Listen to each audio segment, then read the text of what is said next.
Buat sikit nak bagi ruang pada Datuk untuk menghadam apa yang cuba Datuk sebut. YB juga menyebut tadi aspek keprihatinan dan Datuk menyebut soal keutamaan, memberikan keutamaan kepada masa depan.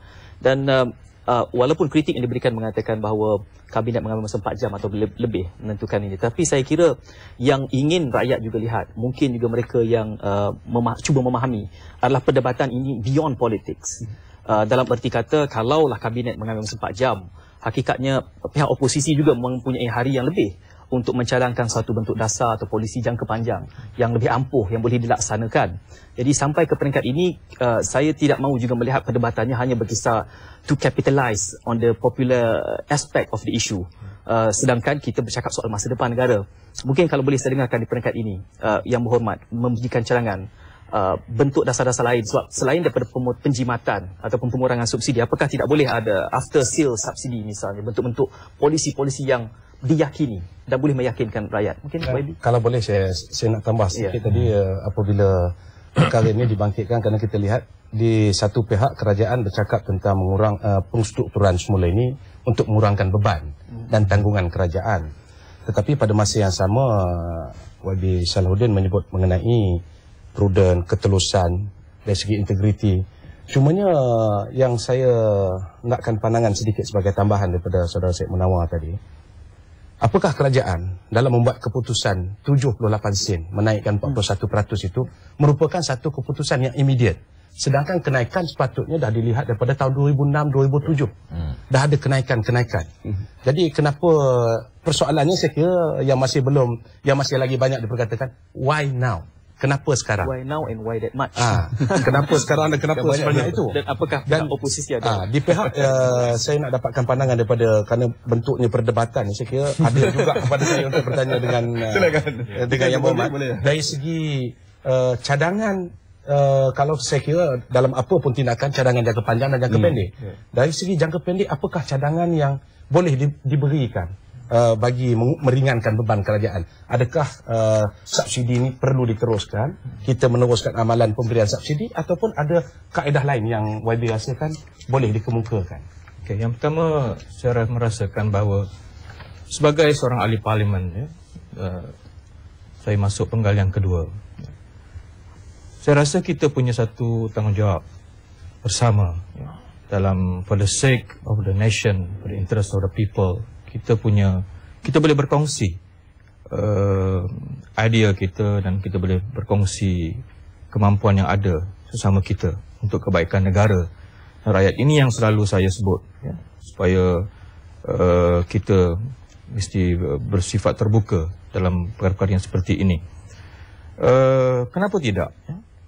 Di samping Kabinet bermesyuarat 4 jam untuk menentukan kenaikan harga ini, saya rasa yang berhormat mulia Tengku Razali Hamzah dalam ucapannya dalam Parlimen tahun 2006, seingatan saya, pernah mencadangkan yang pada waktu itu harga minyak mentah dunia adalah pada paras $80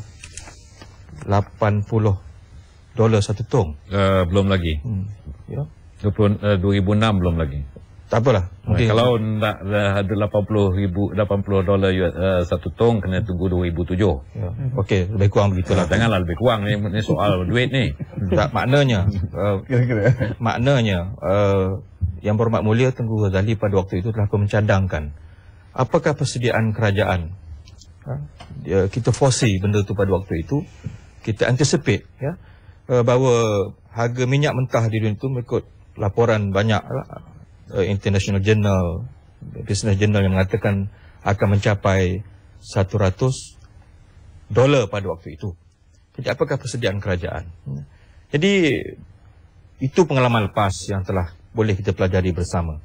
Sekarang ini kenapa tidak kerajaan memanggil semua parti plus NGO untuk kita duduk membincangkan secara serius bagaimanakah kita akan mengatasi masalah kenaikan harga minyak.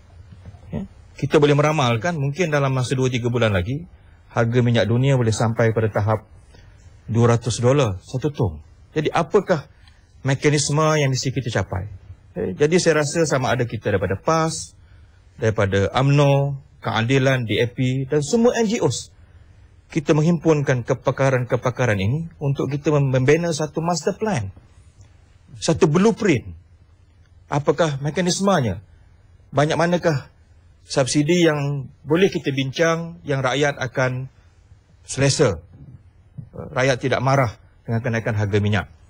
Bagaimanakah rupa bentuk sistem pengangkutan awam yang mesti kita bina di bandar-bandar besar supaya rakyat tidak akan terbeban dengan sistem pengangkutan kita yang masih lagi orang kata masih third world lagi. Yang ketiganya, saya rasa yang paling penting adalah kita mesti membincangkan secara terbuka, dan dalam konteks ini saya mengharapkan ini cadangan kita untuk kebaikan rakyat dan negara supaya mulai persidangan parlimen tahun hadapan, ya, Petronas, akaun Petronas itu dimasukkan dalam laporan audit negara. Dimasukkan dan boleh dibahas oleh kami semua di dalam parlimen. Kerana sebelum pada ini, akaun tahunan Petronas tidak diaudit oleh ketua audit negara. Jadi kita mahu dan rakyat mahu tahu minyak yang menjadi kekayaan negara pada hari ini berapa banyak sebenarnya. Berapa reserve kita. Berapa kita punya reserve replacement ratio. Ini semua rakyat nak tahu. Berapa keuntungan sebenarnya. Kemana duit itu dia belanjakan. Jadi ini semua rakyat nak dengar. Jadi saya rasa bila kita boleh berbincang dan duduk bersama, mungkin 6 bulan. Kita perlu masa 6 bulan untuk para profesional kita, teknokrat kita duduk bersama. Beyond politics. Untuk kita membina satu master plan. Kita bina satu blueprint. Supaya apa juga kemungkinan yang berlaku harga minyak di pasaran dunia, kita telah ada pelan jangka pendek kita, pelan jangka panjang kita, dan bukannya setiap kali mengejutnya kita menghadapi harga minyak ini. Saya kata tadi, kita dalam keadaan yang luar biasa. Kita mahu rakyat hidup dalam suasana yang biasa. Biasa bermakna menikmati Petronas itu, wang negara itu dapat setiap sen disalurkan untuk kebaikan rakyat dalam negara kita. Itu saya rasa pandangan saya atas soalan apa peranan pembangkang. Dan kita bersedia. Ya. Kita bersedia untuk ke arah itu pada bila-bila masa. Itu tujuan kita pun pada melalui itu. Cumanya Datuk, sebelum Datuk menjawab ni Datuk, apabila dibangkitkan oleh YB Salahuddin mengenai pendapatan Petronas itu. Cumanya saya kira tanggapan umum ditanya kepada sesiapa sahaja. Petronas hasil keuntungannya itu mestilah berkaitan dengan subsidi minyak. Tetapi sebenarnya hasil daripada dividen, royalty, teks yang dikenakan kepada Petronas ini sebenarnya, kemana wang itu digunakan oleh kerajaan? Adakah 100% untuk subsidi ataupun ada digunakan untuk bidang-bidang lain? Yang ini saya rasa perlu dijelaskan. Kerana selagi tidak dijelaskan, selagi itulah saya sendiri pun beranggapan pendapatan Petronas seharusnya membiayai perkara yang berkaitan dengan petrol dan diesel.